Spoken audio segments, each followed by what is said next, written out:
আচ্ছা, যে অঙ্কটা করাবো আমাদের বইয়ের পেজ নাম্বার 51, 51 পেজ খোল, পেজ নাম্বার 51 খোল, পেজ নাম্বার 51 খোল।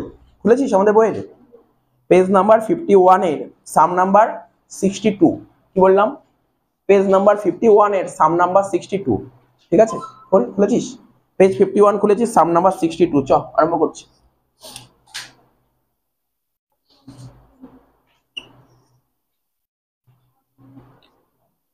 এটা লেকচার 14 হবে, লিখে রাখ লেকচার 14। এটা অঙ্কের পাশে লিখে রাখ লেকচার 14, যে বইটা দিয়েছি ওখানে অঙ্কের পাশে লিখে রাখ লেকচার 14। পরবর্তী সময় যখন রিভিশন করবি যদি আটকে যায় তার জন্য খুলে দেখে নিবি। তো দেখ কোশ্চেনে কি কি বলেছে। কোশ্চেনে বলেছে ক্যাপিটাল গিয়ারিং রেশিও বলেছে 3, ঠিক আছে? তো ফিক্সড কস্ট বলেছে 1/3 of total operating cost. Dividend yield ratio বলেছে 6%, অপারেটিং রেশিও বলেছে 75%, ratio of 18% preference shares to 15% debenture বলেছে 12.5%, ডিভিডেন্ড পেমেন্ট রেশিও বলেছে 30%, accumulated reserve 4 lakh, capital employed বলেছে 24 lakhs, market price of an equity share of ₹10 each, ₹134, মানে একটা equity শেয়ারের দাম 10 টাকা করে, কিন্তু মার্কেটে শেয়ারের দাম কত করে? 134। ট্যাক্স কত পার্সেন্ট? 40%। বলছে prepare income statement and calculate degree of operating leverage, financial leverage and combined leverage. অঙ্কটা দেখেছিস কত সুন্দর অঙ্ক? দেখ অঙ্কটা পুরো রেশিওর অঙ্ক তুলে দিয়েছে। রেশিও করবি, রেশিও করে তারপর লিভারেজ করবি, রেশিও কমপ্লিট করে তারপর লিভারেজ করবি। তো চ অঙ্কটা আরম্ভ কর। প্রথমে ক্যাপিটাল গিয়ারিং রেশিও লিখতে থাক। প্রথমে লেখ ক্যাপিটাল গিয়ারিং রেশিও। লেখ না, এটা 2011 সালে এসেছিল অঙ্কটা, এটা 15 মার্কস দিয়েছিল, ঠিক আছে? এবং এই অঙ্কটা যথেষ্ট টাফ অঙ্ক, এই অঙ্ক যথেষ্ট টাফ অঙ্ক, বুঝতে পারছিস তো ব্যাপারটা? হ্যাঁ, যদি রেশিও ভালো করে জানা থাকে সে হয়তো পেরে যাবে, কিন্তু বুঝতে পারছিস? ক্যাপিটাল গিয়ারিং রেশিও লেখ, ক্যাপিটাল গিয়ারিং রেশিও, ঠিক আছে? ফর্মুলা জানিস তো? রেশিও করেছিস, জানি আমরা। ফর্মুলা কি ছিল? ওপরে ছিল প্রেফারেন্স শেয়ার ক্যাপিটাল। লেখ ওপরে ছিল কি? প্রেফারেন্স শেয়ার ক্যাপিটাল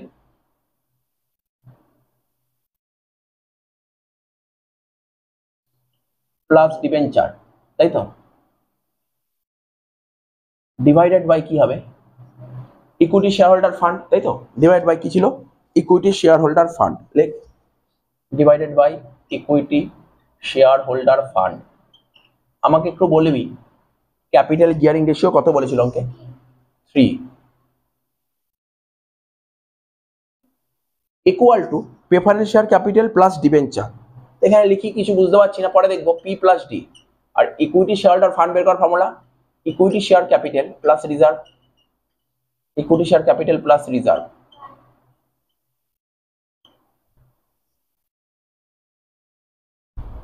ঠিক আছে? তো equity share capital plus reserve. এবার এখানে দেখি ক্যাপিটাল এমপ্লয়েড, ওরা কোশ্চেনে বলে দিয়েছিল। দেখ ক্যাপিটাল এমপ্লয়েড কত বলেছিল। ক্যাপিটাল এমপ্লয়েড বের করার ফর্মুলা আমরা জানি সব, একটু তো বুঝতে পেরেছি তো অব্দি। এবার নিচে লেখ বা সাইডে লেখ ক্যাপিটাল এমপ্লয়েড।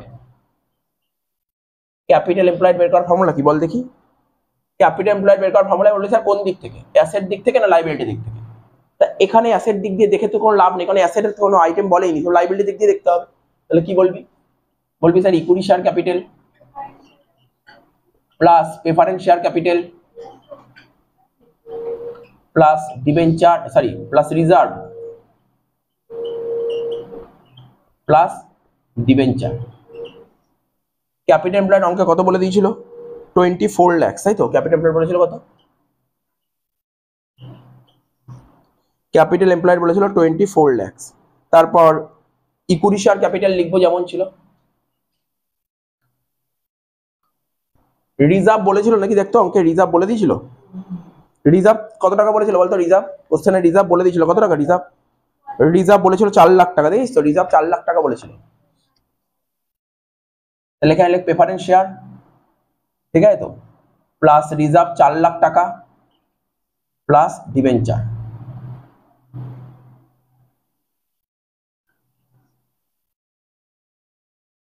তাহলে এই 4 লাখ টাকা এই সাইডে আসলে কি হবে? 20 লাখ টাকা হয়ে যাবে। তাহলে বলতে পারি ইকুইটি শেয়ার ক্যাপিটাল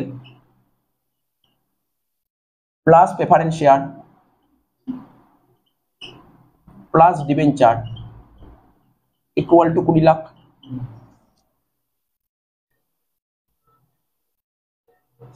ঠিক আছে তো? কিন্তু আমার কি দরকার দেখ, ভালো করে একটু বুঝবি, তোরা একটু বোঝার চেষ্টা করবি। এখানে পি প্লাস ডি আছে, তাই না? আর এখানে কি আছে দেখ, পি প্লাস ডি আছে। তাহলে আমি বলতে পারি P plus D equal to 20 lakhs minus equity share capital, এটা তো বলতে পারি। তাহলে ওখানে এটা বসাতে পারবো। তাহলে এখানে পি প্লাস ডির জায়গায় কি লিখবো, 20 lakhs minus equity share capital. দেখ এই অঙ্কটা তারা সত্যিই বুঝতে পারবে যারা রেশিওটা একটু করেছে। রেশিও যদি একদম কিছু কনসেপ্ট না থাকে তাহলে তার কাছে কিছু বুঝতেই পারবে না। এই ধরনের রেশিও তো অনেক করেছিলাম, ক্যাপিটাল গিয়ারিং রেশিও, ওটা না জানা থাকলে কিন্তু পারবে না। কিন্তু আগেই বলে দিচ্ছি, equity share capital 20 lakh minus equity share capital divide by like equity share capital. হ্যাঁ হ্যাঁ, equity share capital plus 4 lakh. তাহলে এখান থেকে ইকুইটি শেয়ার ক্যাপিটাল ভ্যালু বেরিয়ে যাবে, একই না? তাহলে দেখ কর 3 equity share capital plus 12 lakhs equal to 20 lakhs minus equity share capital. এখানে 3 ইকুইটি শেয়ার ক্যাপিটাল, এইটা যখন এইদিকে আসবে তখন 4টি ইকুইটি শেয়ার ক্যাপিটাল হয়ে যাবে, হ্যাঁ কি না? 4 ইকুইটি শেয়ার ক্যাপিটাল আর 20 লাখ থেকে 12 লাখ ওইদিকে গেলে কত হচ্ছে, 8 লাখ। তাহলে ইকুইটি শেয়ার ক্যাপিটাল কত হয়ে গেল, 2 lakhs। ইকুইটি শেয়ার ক্যাপিটাল হয়ে গেল কত, 2 lakhs।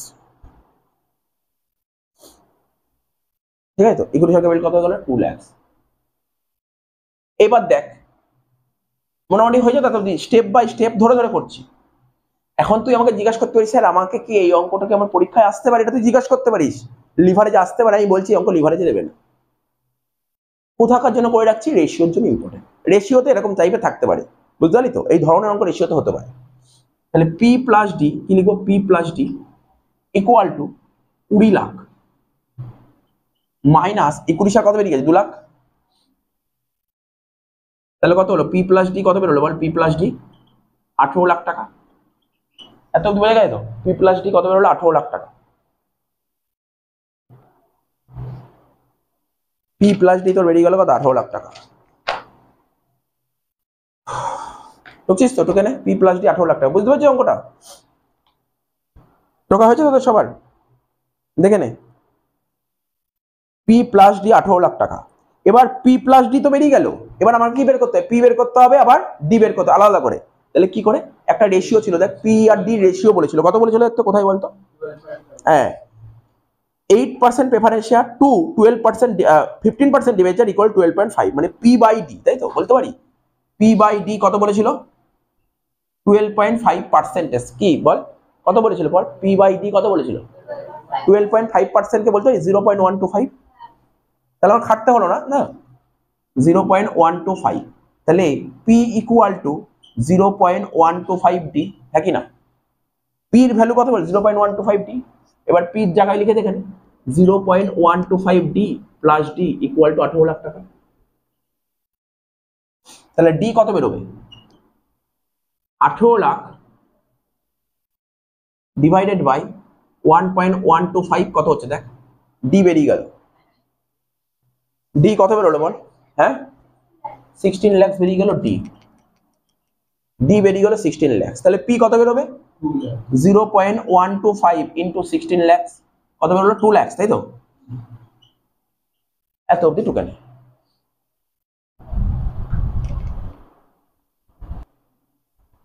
যেটা বলছিলাম এরপরে দেখ, একটা কোশ্চেনে ছিল ডিভিডেন্ড ইল্ড, খোঁজ না ডিভিডেন্ড ইল্ড ছিল, দেখ ডিভিডেন্ড ইল্ড 6% ছিল না, লেখ ডিভিডেন্ড ইল্ড, লেখ ডিভিডেন্ড ইল্ড, লেখ ডিভিডেন্ড ইল্ড। তো ডিভিডেন্ড ইল্ড এর বের করার ফর্মুলা কি, এটা 6% বলে দিয়েছি জানিস তো। ডিপিএস বাই এমপিএস রেশিও করাতে কি শিখেছিলাম, ডিভিডেন্ড ইল্ড বের করার ফর্মুলা কি শিখেছিলাম বল, ডিপিএস বাই এমপিএস। লেখ ডিপিএস বাই এমপিএস, ঠিক আছে, ইকুয়াল টু কত, 6% বলেছে। 6% মানে কত, 0.06। আর ডিপিএস বেরিয়ে যাবে, এমপিএস বলেছিল কত, 135 ইকুয়াল টু 0.06। বল ডিপিএস কত বেরোচ্ছে,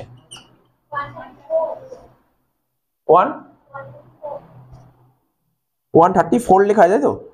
তাহলে লেখ 134 লেখ,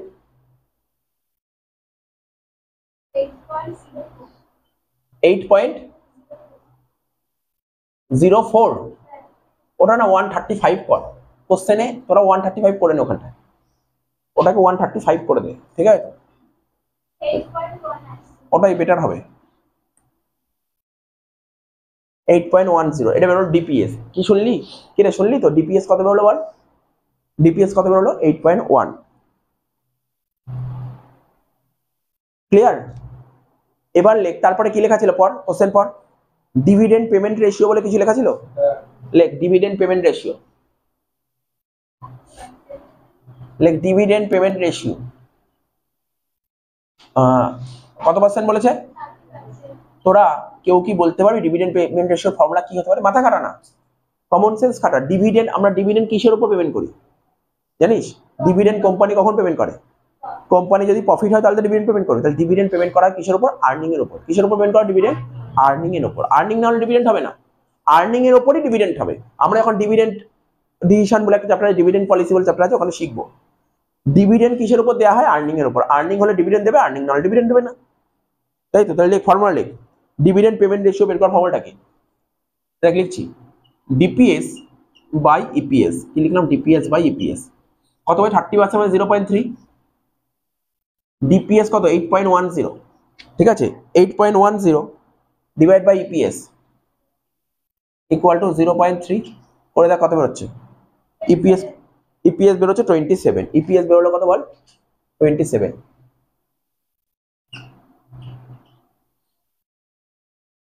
ইপিএস বেরোলো 27, ঠিক আছে?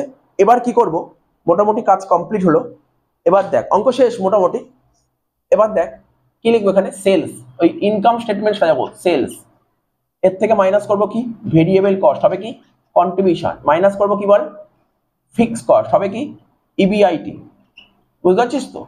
আগের আমরা যখন লিভারেজে ফার্স্ট ক্লাস করালাম ওখানে বারবার করে একটা কথা বলেছিলাম, ইবিআইটি আর একটা নাম কি বলেছিলাম? Operating profit. মানে এখানে অপারেটিং প্রফিটের কথা আসবে কিন্তু, কারণ ইবিআইটি, আচ্ছা আমি শিখেছিলাম না রেশিও করার সময় অপারেটিং রেশিও, অপারেটিং রেশিও করার সময় অপারেটিং প্রফিট বারবার বলতাম না? তাহলে ইবিআইটি আর একটা নাম কি বলেছি? Operating profit. মনে রাখতে হবে এটা। ইবিআইটি থেকে ইন্টারেস্ট বাদ দেবো, কি হবে বল? ইবিটি। ইবিটি থেকে ট্যাক্স বাদ দেবো বল, হবে কি? ইএটি। ইএটি থেকে কি বাদ দিতে হয়? Preference dividend. বাদ দিলে কি? আমি শর্টে লিখলাম ই লিখলাম। ই এর ফুল ফর্ম সবাই জানিস নিশ্চয়ই, বলতে হবে না, ইকুইটি আর্নিংস। এবার দেখ, এবার এটা লিখলাম এ, এবার লিখছি বি। বি দিয়ে কি লিখবো বল? Number of equity shares. অঙ্কে কোশ্চেন পড়ে বল দেখি ইকুইটি শেয়ার কতগুলো বলেছিল? কোশ্চেন পড়ে বল ইকুইটি শেয়ার কতগুলো বলেছিল? খুঁজে পাচ্ছিস না?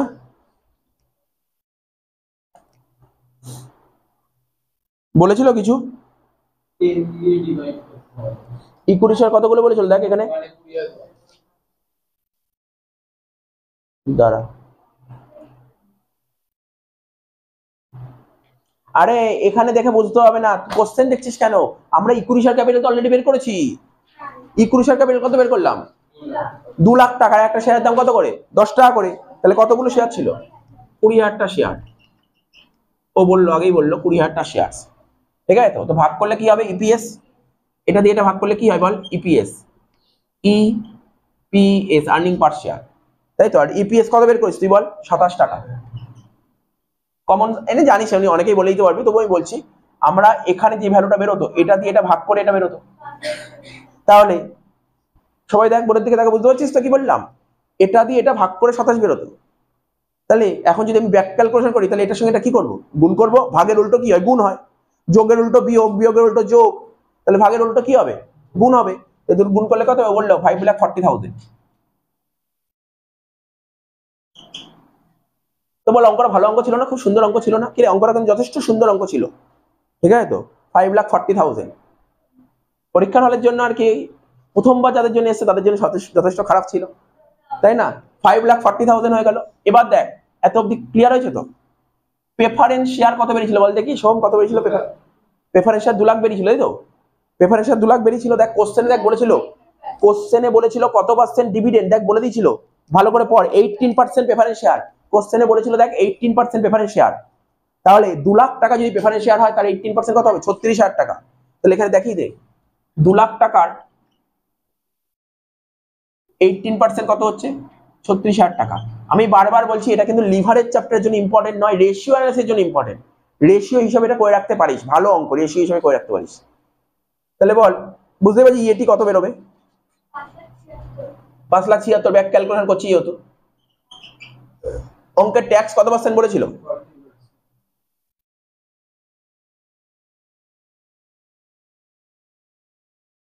5,76,000। আচ্ছা, ইবিটি আমি বারবার শিখেছি এটা 100 হয়, ট্যাক্স 40, ট্যাক্স 40, তাহলে এটা কত 60। বুঝেই গেছিস? 60 এর সমান যদি এত হয় তাহলে 40 সমান কত? ক্যালকুলেট কর। 60 সমান যদি 5,76,000 হয় তাহলে 40 সমান কত? ওটা একটু করে দেখ না। না ওটা তো ইবিটি, ট্যাক্সটা বল না কত বেরোচ্ছে? 40/60 কত বেরোচ্ছে? 3,84,000। তাহলে ইবিটি কত বেরোচ্ছে বল, যোগ কর। 9,60,000 ইবিটি।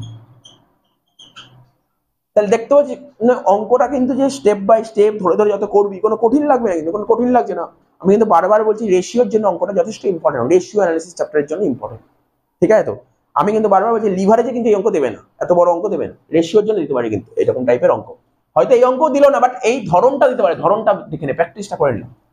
ইন্টারেস্ট মানে ইন্টারেস্ট অন লোন, অঙ্কে কত পার্সেন্ট বলেছিল দেখ? 18% প্রেফারেন্স শেয়ার টু কত পার্সেন্ট ডিবেঞ্চার ছিল? 15% ডিবেঞ্চার। ডিবেঞ্চার কত বেরিয়েছিল আমাদের? 16 লাখ। 16 লাখের 15% কর।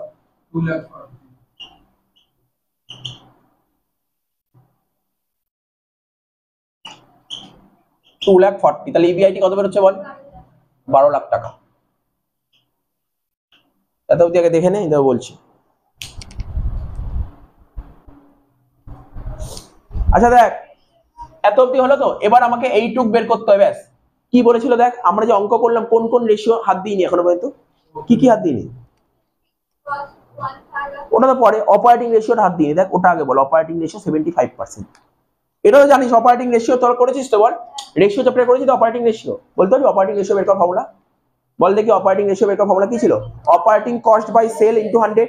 অপারেটিং কস্ট কি করে বের করতাম? কস্ট অফ গুডস সোল্ড এর সঙ্গে অপারেটিং খরচা, ঠিক আছে?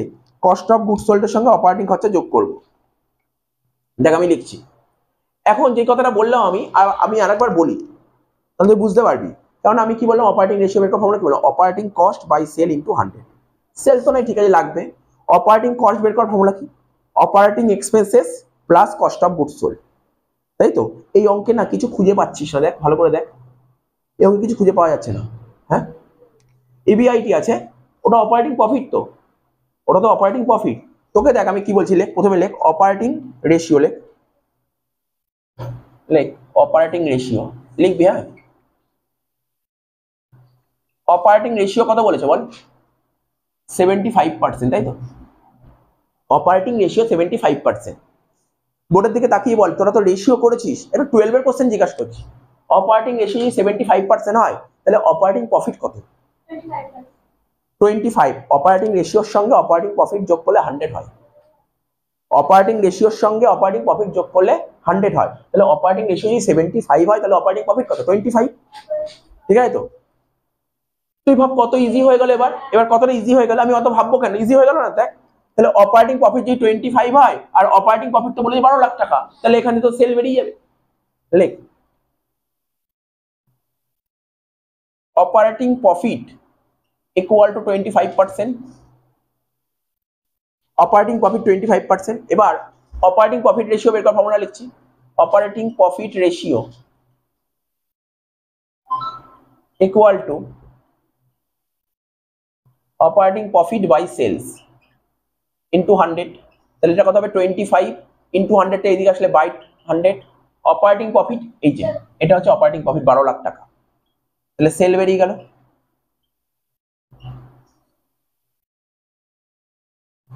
তাহলে সেল কত হবে বল? 48 লাখ। একবারে করলে সেল বেরিয়ে গেল 48 লাখ।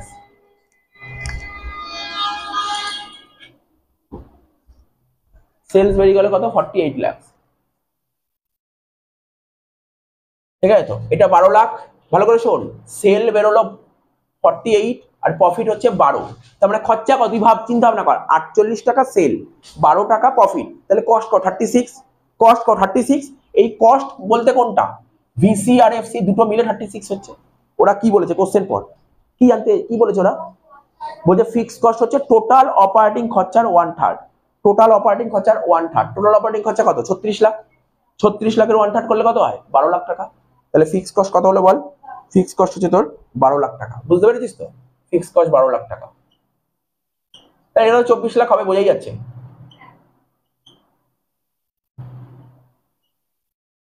শেষ, এটাই তো করতে বলেছে, বলে স্যার ডিওএল ডিএফএল ডিসিএল করতে বলেছে, পারবি না করতে, এরপরে ডিওএল ডিএফএল ডিসিএল করতে পারবি না, এত এই টুকে নে, তারপর ডিওএল ডিএফএল ডিসিএল করে দে।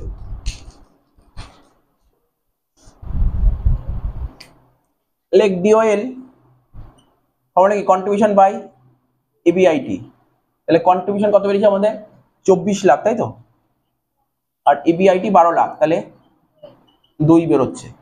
ডিএফএল বের করার ফর্মুলা জানি, EBIT by EBT minus PD 1 minus T, বলেছিলাম প্রেফারেন্সিয়াল থাকলে এই ফর্মুলাটা হয়, প্রেফারেন্সিয়াল থাকলে এই ফর্মুলাটা ইউজ করতে হবে। তাহলে ইবিআইটি কত ছিল অঙ্কে 12 লাখ, আর ইবিটি কত 9 লাখ 60,